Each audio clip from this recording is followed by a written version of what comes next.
Скоро секој член во нашата фамилија знаел да свири некој инструмент.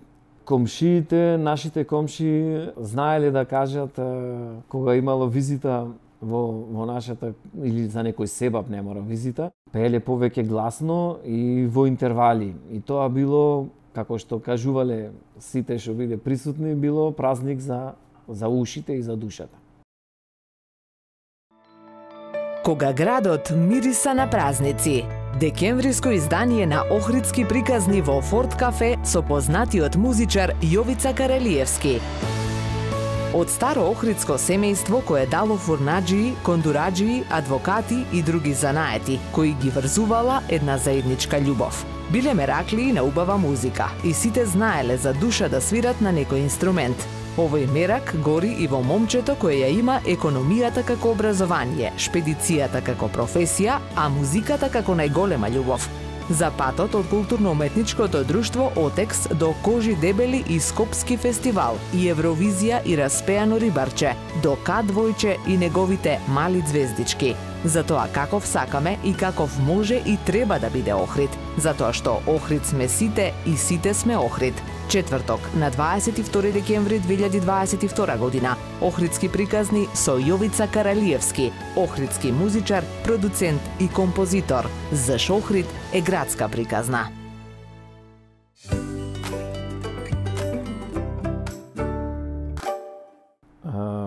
Да, минатото влијае, секако на многу начини влијае на сегашноста. И секако она што го правиме во сегашноста, нашето делување во сегашноста влијае и на иднината. Кога сакаме да кажеме за минатото на некоја личност, значи мора да се поврзиме со нашите предци, со нашите гени. Еве конкретно мојата фамилија, еве јас потекнувам од семејство, старо охридско семејство, кое што фамилијарната куќа се наоѓа во непосредна близина на оваа локација каде што се наоѓаме, каде што го вршиме снимањето во оваа прекрасна амбиент во Форт Кафе под Самиловата тврдина. Значи нашата куќа семејна била над самиот антички театар. Со реставрацијата на античкиот театар беше рушена. Некаде мислам дека крајот на 80-тите години, сега не можам точно тоа да го кажам, не сум го проверил. Но можам да кажам за предците и нашите гени. Скоро сите во фамилијата, во времето во кое што живееле, биле дукјанџи по Охридската чаршија, секој во духот на времето во кое што живеел. Значи, имало кондураџија, сме имале кондураџи, сме биле садчи. Ова зборувам во време пред 3 века. Значи, ние имаме пишан документ до кој што можеме фамилиарно да дојдеме до околу некаде 1850-60 година, што имаме пишан документ дека семејството живеело во Охрид со адреса. Значи, во тоа време тие биле занаетите, тие биле дукјанџиите, садчија, кројач. Еден брат од мојот дедо бил аранжер на излози, вака во денешно време чудно да спомнеме за професија што била пред 100 години. Значи, ги уредувал излозите во чаршијата. Ако приближиме, значи, во поново време, значи, до сметководители, адвокати и така натаму. И покрај различните професии, покрај различните дејности, занаети, тие сите биле поврзани со една иста, една точка ги врзувала, тоа била љубовта големата љубов кон песната и кон музиката. Скоро секој член во нашата фамилија знаел да свири некој инструмент, може би не професионално за да настапува со него, но го свирел од душа и за своја душа. Комшиите, нашите комши знаеле да кажат кога имало визита во нашата, или за некој себап не мора визита, ќе се собереле цела фамилија и пееле повеќе гласно, карактеристично за нашата охридска староградска песна. Пееле повеќе гласно и во интервали. И тоа било, како што кажувале сите што биде присутни, било празник за ушите и за душата. Последствено на тоа и јас сум ги наследил тие гени и јас така сум, значи слично како и моите предци, се занимавам со музиката, може да се каже чисто заради душа и од голема љубов кон песната.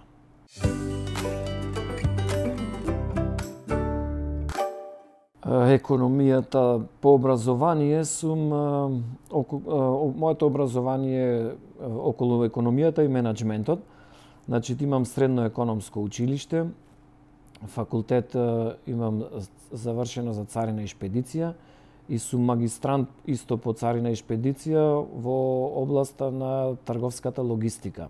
Тоа е моето формално образование, а паралелно со тоа нормално изучив и основно музичко образование, одсек кларинет, кај прочуениот, за мене многу драг професор, сега веќе покоен Димче Ораче, во неговата класа. Основната професија, формалното образование ми е околу царината, шпедицијата, околу меѓународниот транспорт и логистиката. Јас уште како студент, бидејќи бев вонреден, се вработив во адвокатската канцеларија на мојот татко, Сотир, кој сега е пензионер адвокат, но во тоа време важеше за еден реномиран правник во областа на стопанското право. И тука имав можност многу едноставно да се стекнам со знаења од правната област. Бидејќи му помагав како административен работник, му помагав во неговата канцеларија. По дипломирањето се вработав во Макошпет, тоа е не една од најстарите, туку најстарата, конкретно најстарата шпедиција во Македонија, формирана одма после ослободувањето на Македонија, 46-та година. И тоа беше за мене едно големо искуство, бидејќи представуваше поле каде што може да се стекне сознање од она што си го студирал конкретно. Потоа мојот пат продолжува, кратко време работав во словенечка компанија Виатор и Вектор, па потоа продолжив како оснивач во фирмата Догешпет на едно оделение за царинско застапување. Бев раководител и го основав тоа оделение со 3 канцеларии. Отворив 3 канцеларии во Охрид, Струга и Кафасан. Можам да се пофалам дека стварно беше успешен период, меѓутоа исто и бараше многу нормално посветеност и одвојување многу време. Наредната точка во животот, во професионалниот живот ми е од 2016 година, кога се вработав во мултинационалната компанија Schenker Deutsche Bahn, која што годинава конкретно го прослави 150 годишниот јубилеј. И таа е една водечка компанија во сферата на логистиката, на меѓународниот транспорт, во трговската логистика во целиот свет, значи не само во Македонија, туку и во целиот свет. Тука раководам со канцеларијата во Струга, со еден многу ефикасен тим на вработени и мислам дека се пронајдов во последниве години, бидејќи од 2016 наваму сум скоро 7 и повеќе години. Еве ќе кажам неколку збора околу мојата дејност, околу логистиката, бидејќи луѓето што не се поврзани со неа нема ни можност да знаат за што станува збор, а бидејќи целото образование ми е околу тоа, еве би кажал неколку збора. Значи, трговската логистика, меѓународниот транспорт представува една дејност, услужна дејност, која што поврзува многу органи, институции, услужни субјекти и да бидеш дел од неа се бара огромно знаење на правни прописи од разни области во својата земја, но и познавање на прописи од разни области во другите земји. Значи, многу сеопфатна и многу детална, како таква таа е центар во меѓународното стопанство, зафаќа една централна позиција која што поврзува од производител, банка на производител, превозник, увозник, банка на увозник, финансиски институции, царински органи. И ти како субјект кој си на средината, мора да ги поврзиш сите за да може една стока од точка А до точка Б да стигне без никакви застои и во најкратко можно време. Значи, сакам да кажам дека воопшто не е едноставно. Уште ако го додадеме тоа дека си покрај што мора да ги познаваш теоретски сите тие знаења, да ги имаш тие знаења, мора да си оплеменет со вештини, бидејќи си на една извршителска позиција, каде што конкретно нема време за чекање, значи нема сето тоа мора да го сработиш во многу кратко време. Да не должиме многу околу трговската логистика, да не биде како едно предавање на факултет, да се навратиме на музиката, она, како што рековте вие, она мојата најголема љубов. Со музиката, по завршувањето на основното музичко училиште, продолжив, бидејќи таму бев кларинетист, паралелно со тоа продолжив и како член на еден интересен проект во тоа време. Во градот имаше еден блех оркестар, го раководеа Методија Бараковски Менде и Илија Стојановски, професорот по труба.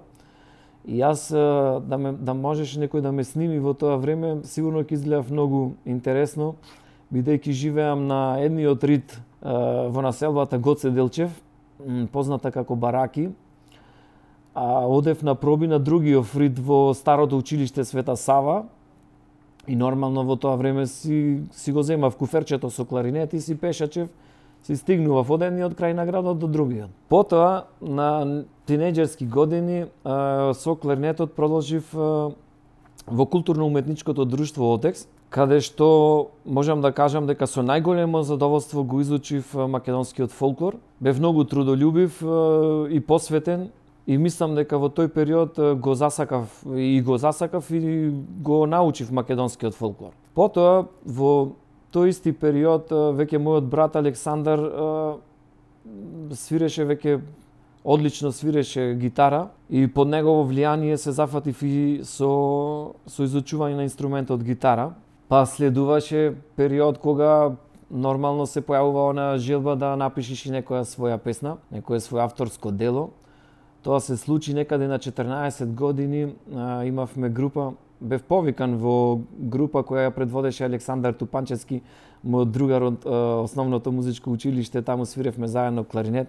Тогаш јас имав желба да напишам песна, но иницијативата сепак беше негова. Рече, ајде пробај ти напиши. И напишав таа песна на даден текст. Не можам да се сетам кој го напиша текстот.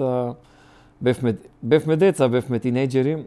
Искри во ноќта се викаше групата, името ни го дадоа во контактна емисија на Радио Охрид. Така беше и текстот на песната и мислам дека таа ми е официјално првата песна што имам компонирано. Потоа, во тинејџерските денови, формиравме со брат ми Александар повеќе бендови со разни другари, разни музичари. Свиревме по охридските кафетерии, но најзначајно место тука ќе заземе групата со многу интересно име, Кожи дебели, која што името го доби од еден професор во Охридската гимназија, кој што сакаше така понекогаш да ги нарекува учениците што се малку потврдокорни, по своje глави. И тоа го зедовме за име на нашиот бенд.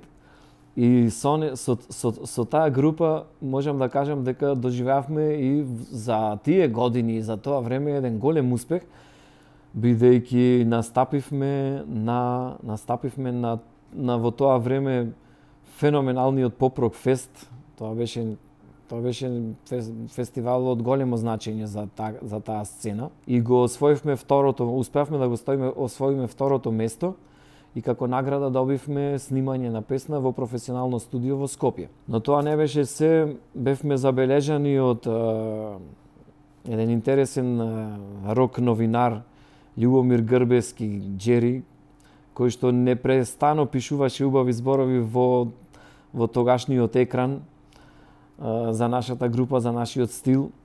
бевме забележани и им станавме миленици на Логин Кочишки и Трендо, кои што беа главни менаџери и тогаш, а и сега на таа алтернативна поп-рок сцена.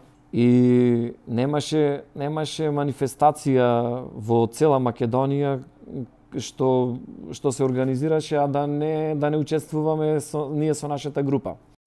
Морам да го издвоам, еден од тие настапи беше незаборавен, зедовме дел на Скопско лето, програма на Скопско лето, се одвиваше на Скопското кале и како главен мотив на тој концерт беше промоција на сега веќе легендарниот албум Бокс или Кутија на легендарните Last Expedition.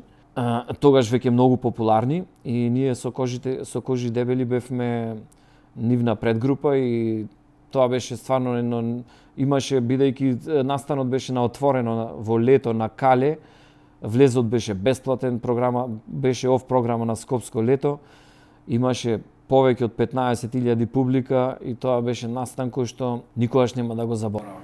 Бидејќи темава на вашава серијал на емисија е многу интересен Охридска приказка, Охридски приказки, морам да ги ставам тука, бидејќи се стварно забележани како Охридски приказки, во тие тинеџерски денови како средношколци во економското и во гимназијата. Почнавме една многу интересна традиција, организиравме концерти, вака беше во зимно време пред Нова година, во салата на економското училиште. Организиравме концерти со кои средствата што ќе ги соберевме ги наменувавме за хуманитарни цели, најчесто за некое болно детенце или друга таква ситуација. Мислам дека се еден сегмент што ќе остане незаборавен во нашиот град, затоа што прибиравме огромен интерес и огромна публика и еден податок што остана меѓу нас запаметен, дека на една таква манифестација, на еден таков концерт продадовме 2000 карти. Значи тоа е бројка која што мислам дека станува збор за Охрид нормално, значи мало место.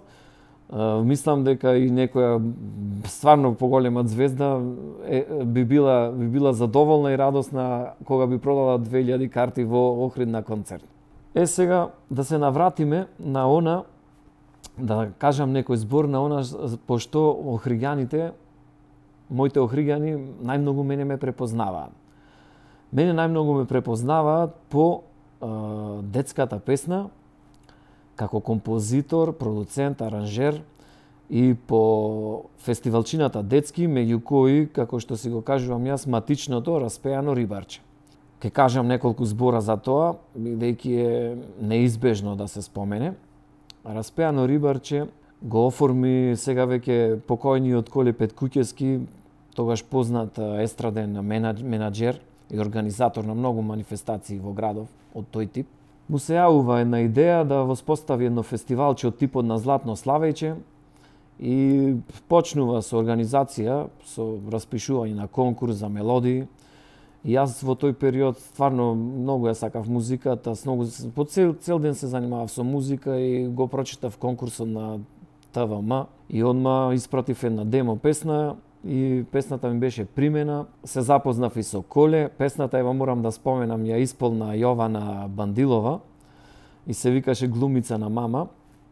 И од тогаш станавме големи пријатели со Колче Петкуќевски. Водев една и пол година борба да го убедам, бидејќи во тој првиот фестивал се реализира со продуцентот Скопје. Беше дојден тон снимател и продуцент од Скопје, се снимаше во хотелот Палас, во просториите, во старата просторија од радиостаницата на фабриката Олтекс и така некои импровизирани услови. Па се запнав да го убедувам Коле дека можам да ја преземам таа работа, да ја преземиме. И тој беше немаше верба, подолг период немаше верба, но кога во 2000 година ми примија песна на Скопски фестивал, кога се најдов во елитата на композиторите, веќе немаше што и мораше да попушти и ние додели таа задача, значи станав еден од продуцентите на Распјано рибарче, зборувам за период пред 24 години. И нормално тука поминаа многу генерации на деца, сега голем дел од нив се возрастни, дури еве во последниве години се случува и тоа да имам, значи, да снимам детенце, а таткото или мајката биле учесници на фестивалот. Што е многу интересно, како да кажам, чувство, многу интересно чувство. Си го снимал и таткото, го снимаш и детенцето. Си му направил песна и на таткото или мајката и сега му правиш песна и на неговото детенце. Мислам дека е стварно еден интересен феномен, интересно чувство. Покрај Распјаното рибарче, веројатно квалитетот се ширеше доста брзо. Станав продуценти на соседниот Дебар, да речам на фестивалите во соседен Дебар со мојот пријател и соработник Зинче Мимидиновски. Повеќе од 12-13 години ги снимам и фестивалите во Дебар, како што се Радика Фест и Славечината на Кораб. Многу голема соработка имав и со Вили, додека го работеше фестивалот Канео Фест. Сега вака историски ги нафрлам, можеби не се хронолошки средени податоциве, но многу луѓе ќе се сетат, затоа што во Охрид секој што се занимавал со музика поминал на низ истите скалила, истите фестивали. Охрид Фест, морам да го спомнам, мојот драг пријател Григор Копров, сум реализирал многу песни. И така, значи, можам да кажам дека се остварив. Можеби не ми беше целта во животов да бидам аранжер или продуцент. Искрено речено, скоро никогаш не се замислував во таа улога. Морам да бидам искрен.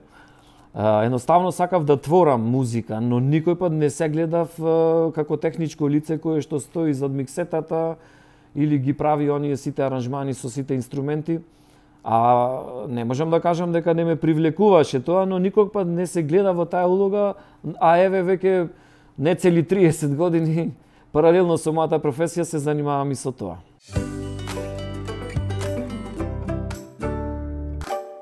Па да, може да се каже дека во повисоките кругови, значи, влегов во таа 2000 година. Тоа беше за мене вистина едно доживување на 21 година. Јас и пред тоа 1 или 2 години испраќав композиции. Дури бев толку внесен што ги нотирав, се трудев да направам и аранжмани со нотни записи. И во таа 2000 година ми ја примија песната Само љуби ме. Беше доделена на групата Клик Клак. Јас ја компонирав таа песна. Има и многу интересна анегдота врзана за таа песна, затоа што во тој период од животот музицирав заедно со Ѓоко Таневски, нашиот познат пејач. Камелеон бевме исто многу блиски, можам да кажам, по цели денови поминував околу нив, јас бев малку помал, но се дружев доста и демо снимките ми ги пеја најчесто обидите мои да влезам во македонската поп музика, моите обиди ги правев со демо снимки на кои што ми пеја Ѓоко Таневски, нормално како другари, и Драган Василевски, Пајче, пејачот од Камелеон. А интересното е што таа моја прва песна што ми ја примија на голем фестивал ја испеа Сашка, мојата денешна сопруга, тогаш девојка.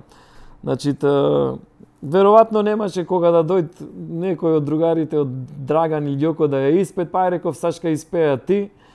Ја испеа таа и ете баш со незината демо снимка ја примија, можеби тоа еве сега една шега, можеби Милче Јовановски, мојот другар, новинарот и директорот на Радио Охрид се зафркаше, викаше затоа имаш земено за сопруга, веројатно. И така. И тоа беше за мене еден период, вистина, да речам, бев многу среќен затоа што зачекори во тие води, каде што сакав да бидам. И потоа се нижеа повеќе фестивали. Таа прва песна, значи, како коавтори на текстот и на аранжманот се јавија Весна Малинова и Кокан Димушевски, кои што беа врвни имиња и се уште се во својата дејност.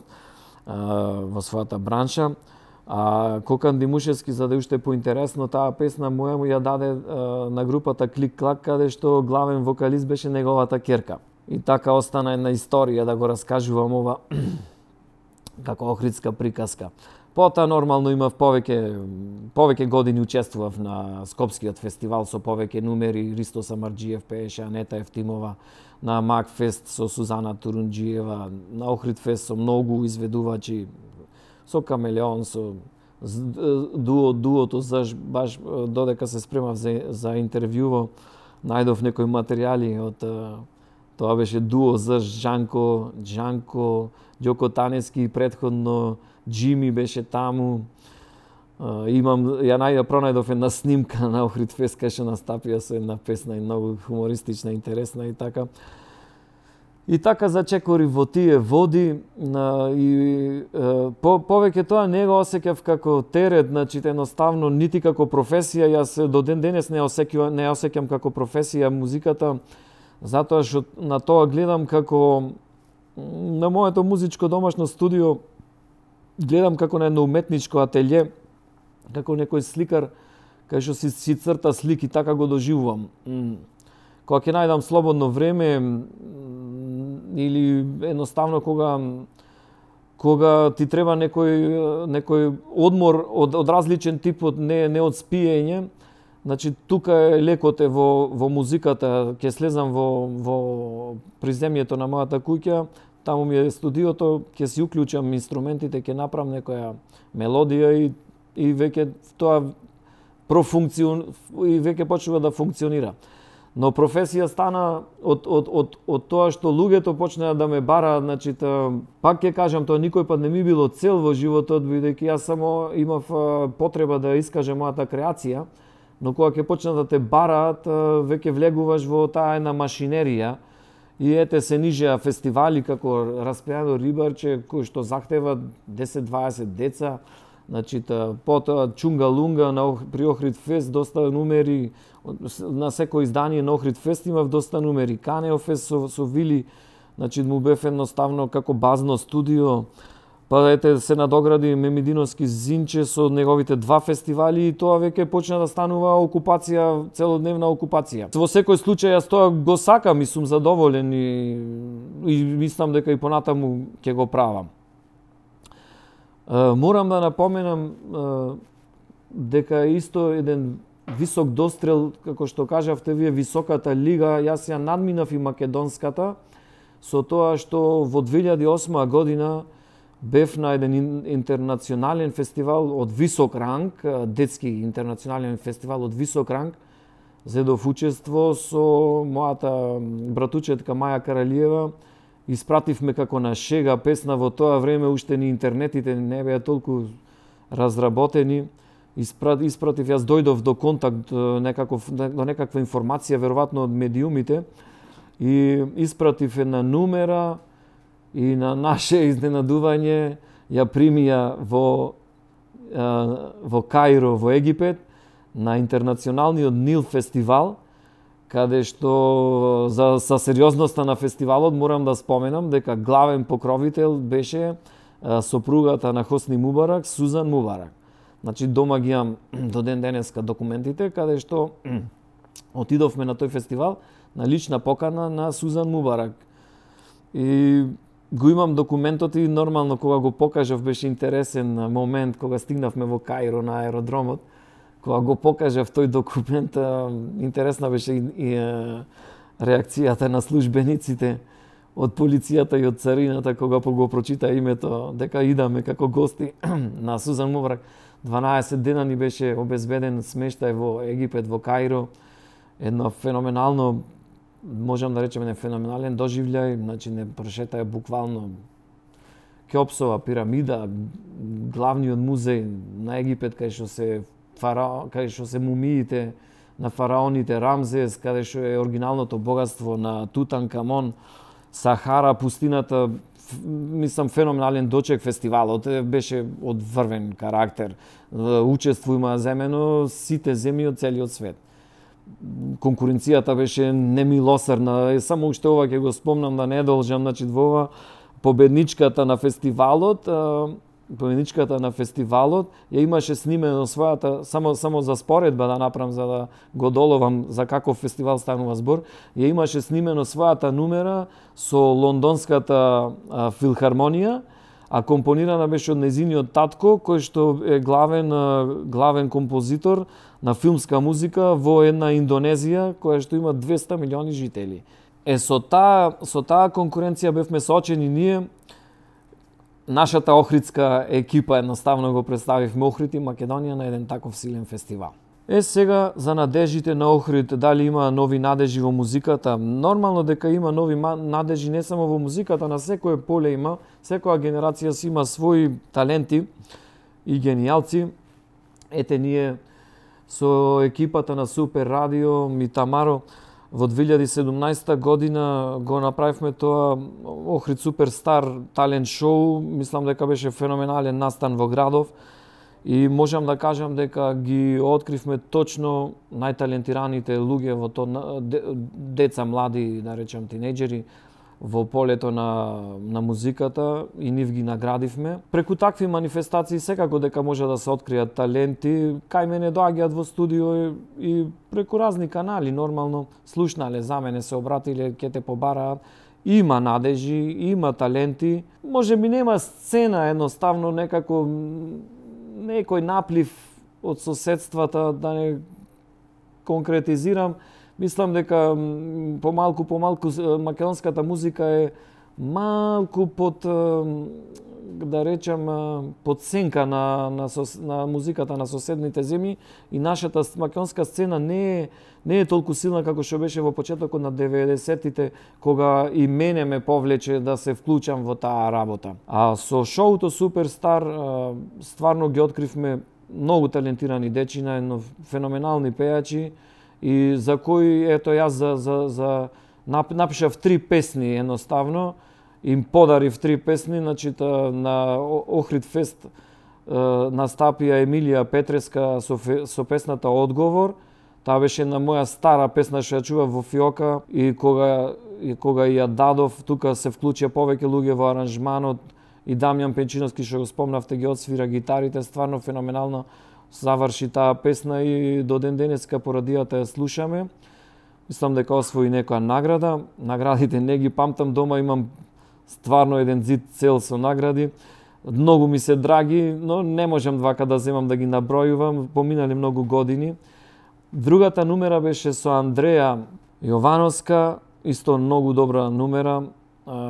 За нејзе ја правев наменски по нејзина желба, по нејзин терк. Морам да ја споменам една феноменална numera на која што текстот го напиша Сашо Митановски за потребите на организацијата што ја води Гордана Лолеска за децата со ретки болести. Им направивме една химна што мислам дека одекна низ целиот свет. И сум горд на сите, горд сум на сите песни, ама посебно и на таа песна. Си ја доживувам вака многу емотивно.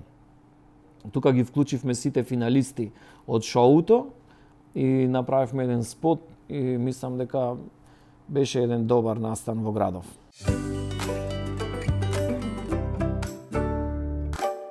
Кад Војче е мојот најнов проект. Интересен проект, нормално наменет за детската публика, како што кажав, бидејќи охриѓани ме знаат по детската песма и по детските фестивали, на некој начин ова беше нешто што мораше да следува. А иначе идејата дојде сосема случајно, како што и сите идеи ми доаѓаат, да речам како некој вид игра.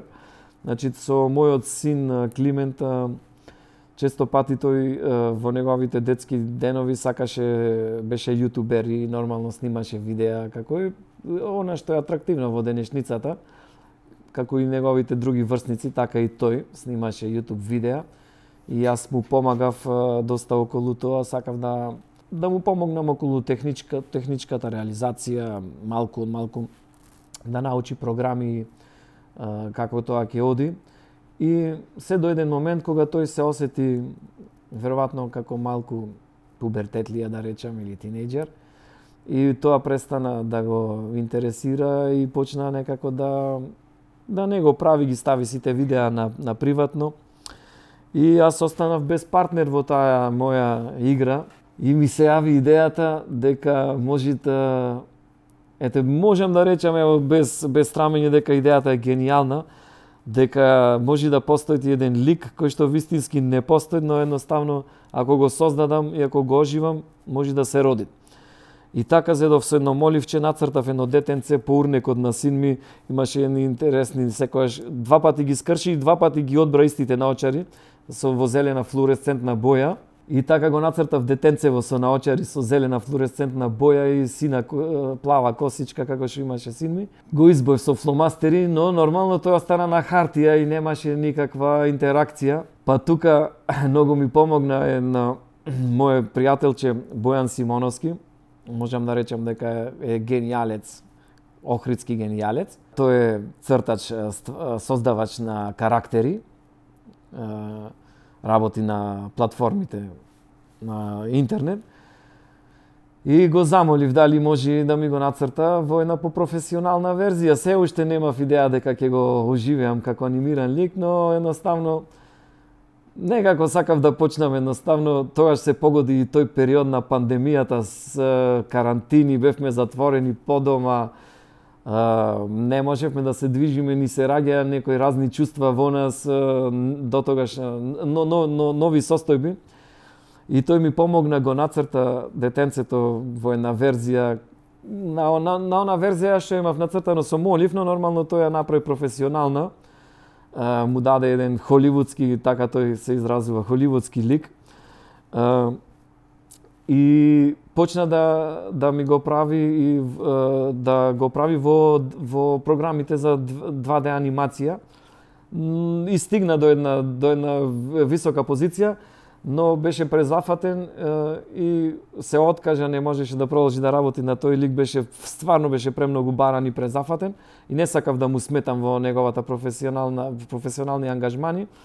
И финалето го доврши некој фриленсер од Индија, мислам дека беше, не е битен податок. Завршницата му ја даде тој. И едноставно почнав да се занимавам со тоа во периодите на карантините, сите бевме затворени по дома и јас со ликов почнав да се дружам, да експериментирам едноставно од технички аспекти, го проучив сите тие програми. Многу бев, да речем, многу бев радознал дали ќе можам да го оживеам. И потрошив, стварно доста период потрошив. Некој да ме гледа од страна би рекол зошто би го потрошил тоа време, но едноставно ето ме влечеше. И мислам дека ми успеа и затоа што стварно е захтевна работа, имаш многу постапки, имаш многу чекори, 2D анимација, па да го уснимиш звукот, па да го направиш да биде детски, па сето тоа да го измонтираш, па видео. Но проектот се роди, ги помина тие првични детски болести и со гордост можам да кажам дека од овдека натаму дека тој проект ќе го види светлото на повисоко ниво, значи ќе заживее, ќе има многу повеќе гости. Јас потрошив можеби година дена на тој проект. Ги стадов тие неколку првични епизоди, пилот епизоди и фатија место, добија публицитет, гледаност и значај и предизвика радозналост кај публиката. Морам да споменам во ова пригода дека малку и општината ми помогна со некои финансиски средства и Витаминка Прилеп ми помогна во реализација на оваа идеја. Ова е проект што ќе следува допрва, затоа што сега е веќе стабилен, сега веќе функционира. Детенцето може да вади, целта на емисијата е гостуваат деца и младинци кои што имаат некој, да речам, талент или освоиле некоја награда или учествувале на некој фестивал или на некој спортски надпревар. Едноставно ги промовира дечината, седат во фотелја, детенцето ги интервјуира, прави интервју, прави разговор. Нормално, за да не остане само на она YouTube платформа или на телевизија, за да не остане тука ја продолжив приказката и направив една маскота од истиот лик, која што еве веќе пред новогодинешни, таа веќе почна да функционира, значи водеше на манифестација на плоштадот во Охрид, чиј организатор беше Црвен крст. Во детските градинки имаше по еден настап и сега ќе има пред новогодишните празници за оние детски забави, ќе биде веќе вклопен, ќе си најде свое место и така со маскотата од ликот се заокружува едноставно комплет целокупниот проект околу К2 и неговите мали звездички.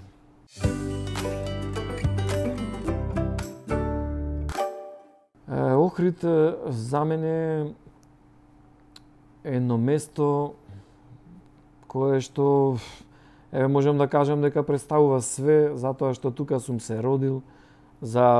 Кажавме за предците дека моите предци живееле пред 3 века. Целиот мој живот сум го поминал тука.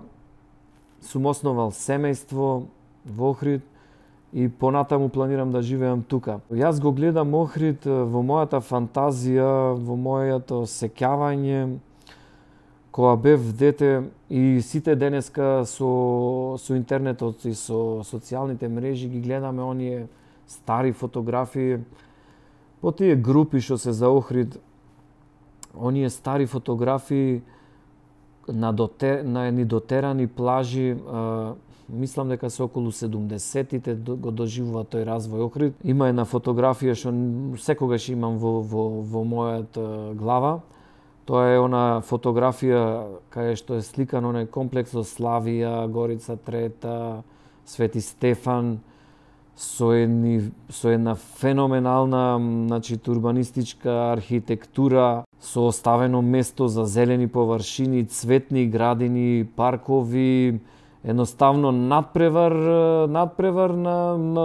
за убавина, надпревар за буквално, мислам, така го имам запаметено и во мојава глава и така сакам да го видам и во иднина. Значи, не дека денеска тој нема убавина, сите знаеме дека Охрид, неговата природна убавина ја има од векови и секогаш ќе ја има пред се Охридското езеро и Галичица и ред други знаменитости, и сите тие цркви за секој ден во годината.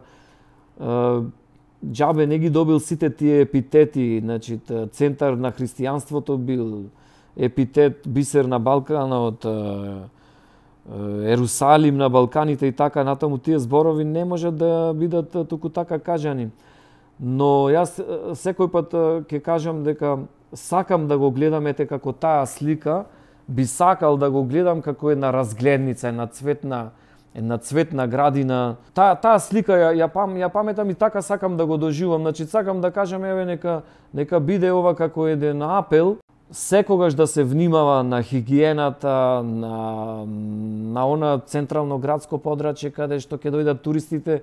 Јас не велам дека и другите делови на градот не се битни, но туристите секако ќе се сликаат еве овдека под тврдината кај што сме во Форт кафе, Плаошник, пристаништето и сите тие знаменитни места морат Охрид да се одржуваат, да бидат и да се унапредуваат на тој визуелен поглед за организацијата. Понатаму секако може да се зборува 2 дена, дека секоја организација околу угостителските објекти, околу туризмот, околу понудата, околу инфраструктурата и така натаму, но тоа не може да се каже и е многу опсежна тема. Сега би пратил една порака до новите генерации на охриѓаните, на децата охридски. Би сакал да бидат едуцирани, да вложат во себе си, да не се осврнуваат само на местоположбата кај што се родиле. Денеска ти можеш да живееш во Охрид феноменално. Значи со сета таа технологија, со интернетот, ти можеш да ја примаш оваа природна убавина, а да работаш за било која компанија во светот преку развиените технологии. Што многу странци гледам во Охрид, и го прават во оние 4-5 месеци пролет-лето, го прават со едно лаптопче во ранец, се сместуваат во некој капацитет покрај Охридското езеро и си уживаат 6 месеци и си работат и уживаат од ова. Кога тие го прават тоа, мислам дека ние како родени тука, како ние го добиваме тоа бесплатно, ние мислам дека би требало да се трудиме едноставно, да и нашите деца да останат во Охрид, да живеат тука, затоа што Охрид бил и ќе биде охридска градска приказка.